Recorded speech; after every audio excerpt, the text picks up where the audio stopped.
শুক্রবার বিশ্বকবি রবীন্দ্রনাথ ঠাকুরের প্রয়াণ দিবস উপলক্ষে আসানসোল রবীন্দ্র ভবনের সামনে এবং রবীন্দ্রনাথ ভবনের ভেতরে রবীন্দ্রনাথের প্রতিমূর্তিতে মাল্যদান করে শ্রদ্ধা জানান আসানসোল পৌর নিগমের চেয়ারম্যান অমরনাথ চ্যাটার্জি, মেয়র পরিষদের সদস্য গুরুদাস চ্যাটার্জি, দিব্যেন্দু ভগত, কাউন্সিলর শ্রাবণী মণ্ডল সহ বিভিন্ন নেতৃত্বরা এবং একই সাথে ট্যাগোর রোডে এদিন রবীন্দ্রনাথ ঠাকুরের প্রতিমূর্তিতে মাল্যদান করেন আসানসোল পৌর নিগমের চেয়ারম্যান অমরনাথ চ্যাটার্জি, MMIC দিব্যেন্দু ভগত, 40 নম্বর ওয়ার্ডের কাউন্সিলর মৌমিতা বিশ্বাস সহ বিভিন্ন বিশিষ্ট ব্যক্তিরা।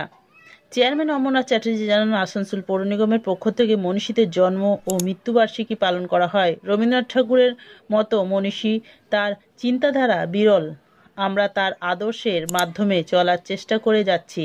তার মতো মনীষীকে শ্রদ্ধা জানাতে পেরে নিজেদের ধন্য মনে করি। মেয়র পরিষদের সদস্য গুরুদাস চ্যাটার্জি জানান, বিশ্বকবি রবীন্দ্রনাথ ঠাকুরের প্রয়াণ দিবসে আসানসোল পৌর নিগমের তরফ থেকে রবীন্দ্র ভবনের সামনে এবং ট্যাগোর রোডে রবীন্দ্রনাথের মূর্তিতে মাল্যদান করে শ্রদ্ধা জানানো হয়েছে। রবীন্দ্রনাথ ঠাকুরের 200-র ওপর গান লিখে গেছেন, সেই সব গান স্মরণীয় হয়ে রয়েছে। Green Asansol, clean Asansol. আমরা ভাগ্যবান যে রবি ঠাকুরের মতন একজন মানুষকে আমরা শ্রদ্ধা জানাতে পেরেছি এবং আমরা প্রত্যেক বছর এটা চেষ্টা করি যে পৌর নিগমের মধ্যেখানে আমরা এটা অনুষ্ঠিত করব। আমি ধন্যবাদ জানাই গুরুদাস চট্টোপাধ্যায়কে, যার উদ্যোগে এই সমস্ত অনুষ্ঠানগুলো হয়। মনীষীদের সম্মান করা এবং মনীষীদের প্রতি ভক্তি রাখা বাংলা ভাষা সাহিত্যের ইতিহাসে একটা নতুন অধ্যায়। আমরা আধ্যাত্মিক ভাবধারায় যেমন দেখি, সেই সমস্ত মানুষজনকে রবি ঠাকুরকেও আমরা আধ্যাত্মিক ভাবধারায়। আজকে রবি ঠাকুরের প্রয়াণ দিবস। আমরা দু জায়গায় আমাদের রবি ঠাকুরের মূর্তি আছে, একটা ট্যাগোর রোড আর রবীন্দ্র ভবনে, আপনারা জানেন।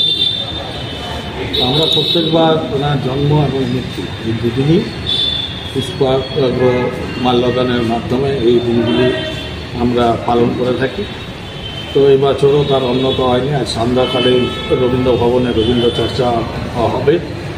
आज अगर रहते तो वो अपने लेखनी में ज़रूर लिखते जे अब इस बांग्ला भाषा को अपमानित हो रहा और सभी भाषा को, संस्कृति को लेते हुए रविंद्रनाथ भारत को आगे बढ़ाने की कोशिश किए, विश्व को आगे बढ़ाने की कोशिश किए।